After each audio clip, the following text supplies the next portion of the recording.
Good evening and welcome to Midnight Movie Club and my breakdown discussion video for the final Red Band trailer for Antlers.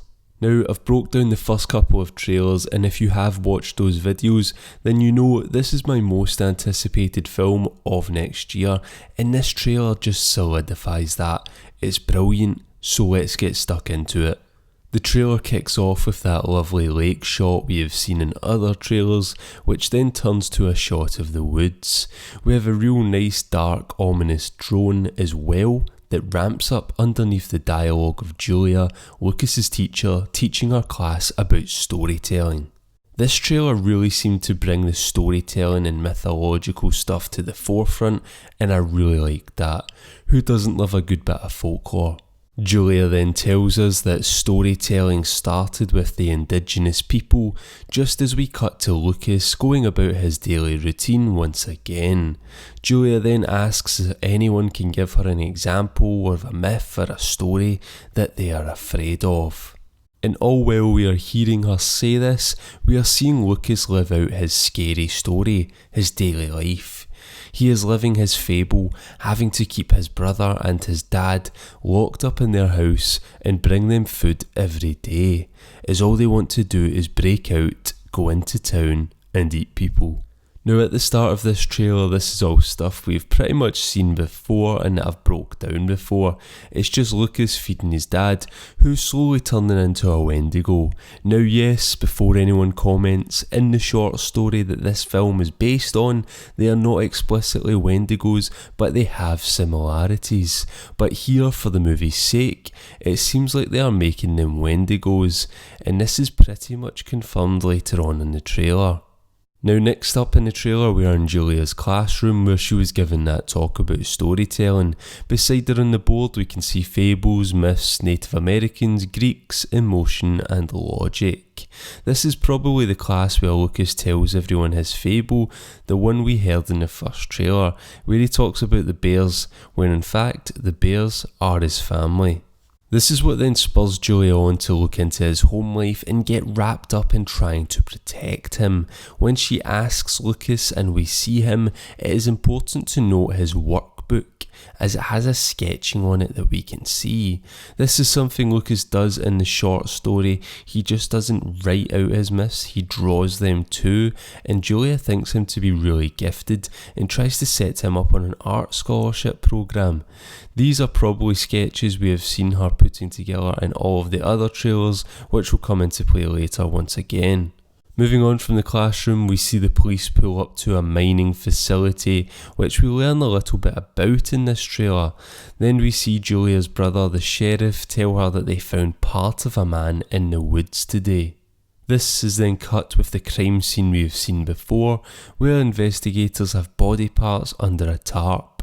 Anyway, the sheriff goes on to tell us that the other half was found in the mine. The mine is probably where the Wendigos are choosing to stay during the day and then coming out at night, if like the short story they don't like the light. Even light from fire they don't like, they always stick to the shadows. I would also like to hazard a guess that maybe this is the mine where they might have dug deep into Native American land and accidentally released the Wendigo spirit.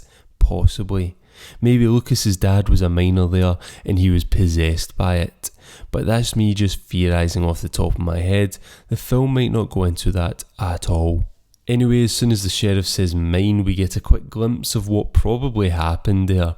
We see a man being attacked from behind, but only really briefly for a really quick flash. I'm assuming this is happening in the mine though, as we have seen the same red lighting in the mine in other trailers. I just wonder how parts of him get all the way to the woods. We can't really get a real good look at who is attacking him, but to me it looks like Lucas's dad, but he is still pretty humanoid looking. Let me know what you think in the comments down below. His face looks like it's covered in black though, so I'm not sure what is going on here with him, to be honest. Do you think this is the first person he kills? And is he possessed here? Maybe he eats this guy in a cave-in or something like that, and that's how he begins to turn. Let me know your theories. Moving on, we then see some awesome practical effects on show. They have put the body back together again as best they can, and it is messed up big time. One leg is stripped right down to the bone, and it seems like the stomach has been totally devoured by something. I'm pretty sure eating the stomach and bowels is something associated with certain Wendigo legends. We then hear the sheriff say, "This has to be some sort of animal, right?" Although we know better. We are given our answer in the next shot where we see Lucas in his house once again and he hears a window break, meaning Dad has got out. In this next part of the trailer, the energy picks up and we see the drawing come into play some more. We hear Julia saying something is wrong with Lucas. Then Julia and her brother go to see a new character we have not met yet, Warren Stokes, who's been played by Graham Greene. So Warren takes a look at Lucas's drawing for them, as he probably has more knowledge of the Wendigo tale than Julia and her brother both do. He seems to be a hunter, so they probably went to find out what animal this could be. The answer he gives is probably one they cannot believe though. The picture he is holding though is super interesting. In this picture we see 3 Wendigos around someone being eaten. There is one big Wendigo, Lucas's dad Frank, and one small, Lucas's brother Aidan. But who is the other small one? Is it Lucas? Is he slowly turning as well? Or is that just what he thinks might happen to him in the end? Or maybe what his dad wants to happen. I've got a feeling his dad kind of wants like a little family of Wendigos. If you read the story you have a better idea of what I'm talking about, but I could see something like that happening. As we hear later on, he is needed for something. Anyway, Warren tells them what was in the mine just before we see Lucas leading his bully into the woods. I'm so damn sure this kid is getting it. We then hear Warren say it's a diabolical spirit, just before we see some antlers appear before Lucas and the bully. We then cut back to Warren with Julia and the sheriff as the sheriff cuts in and says, "This is a myth." And Warren just laughs it off and says, "For you, yeah." I really loved that line and the way it was delivered. It just shows that to the native people this shit isn't surprising at all because it's just real to them. They don't see their folklore as myth or fables, and now Julia and her brother are going to have to deal with one that has come to life. Right after that we get a quick dark shot again of the fully antlered beast rising up, but we've seen all that before, so I will move on. We start getting really quick cuts of different shots, but over them we have this awesome, haunting Native American tribal chanting that really raises the intensity. Now I can't translate anything at all myself, but to me it sounds like maybe a chant for protection against the Wendigo, or maybe even someone conjuring up the Wendigo spirit. And as we see Julia about to enter the mine, we actually hear the word Wendigo in the chant if you listen closely, confirming once and for all we are dealing with a Wendigo here, and I'm just so happy we are finally getting a Wendigo film that looks to bring the horror that these things should. We then hear Julia's brother telling Julia that Lucas is not her responsibility, as we see her watching him in class and keeping an eye on him in general, to which she replies, he has no one. It seems like they captured Julia well from the short story and how protective she becomes of Lucas, and how can't you feel bad for this kid, dealing with extreme poverty and looking after a Wendigo dad and brother. That's rough. Anyway, Julia goes on to say that Lucas is her responsibility and gets into action. We then hear something really interesting from Lucas. He says, he will come for me. He needs me. Which makes me think his dad will not kill Lucas, but why does he need him? This is the same in the short story. The creatures seem to want Lucas, but not to feed on. Do they need Lucas to turn back? Or do they need Lucas to protect them during the day while they stay in the shadows? Or does he need Lucas to turn him and complete that trio of Wendigos we saw in the drawing? Who knows? Let me know what your theories are in the comment section down below.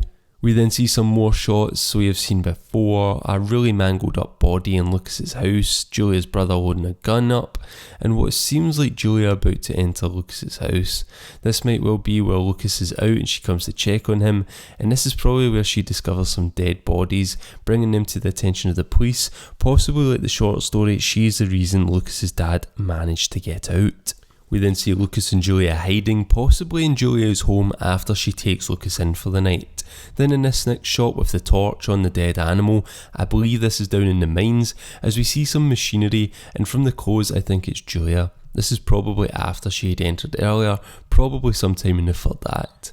We see Lucas scream again. To me something just looks off. Is he turning as well, or is he just witnessing something horrible? We get a quick flash of the Wendigo side on again, but we've discussed that before and over on the community tab, so go join in if you want to. We then see Julia strike up a flare in the mines. At first I thought a Wendigo was in frame in the shadows, but it's just more machinery sadly. Then after that, the whole cave lights up as Julia takes a photo of something, and on the wall in front of Julia, it seems there are markings of some sort, and it does lead me to believe that this mine released the spirit somehow, or they could just be random markings, hopefully not, but... Anyway, Julia falls down and stumbles and takes another photo of something above her. I can see this third act being really intense if the only light comes from this camera's flash.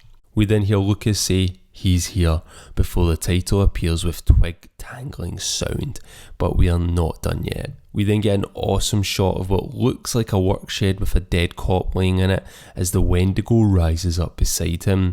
This will be the same cop we've seen getting speared through that door. Fuck getting rammed with those antlers, man. Here the creature effects look very practical and very Pumpkinheadish to me. It just looks awesome and I cannot bloody wait for this one. Anyway, let me know your thoughts on the trailer in the comment section down below and let me know if I missed anything. If you enjoyed the video, give it a like, and if you haven't already, then subscribe to join the club. As always, thank you very much for watching and good night.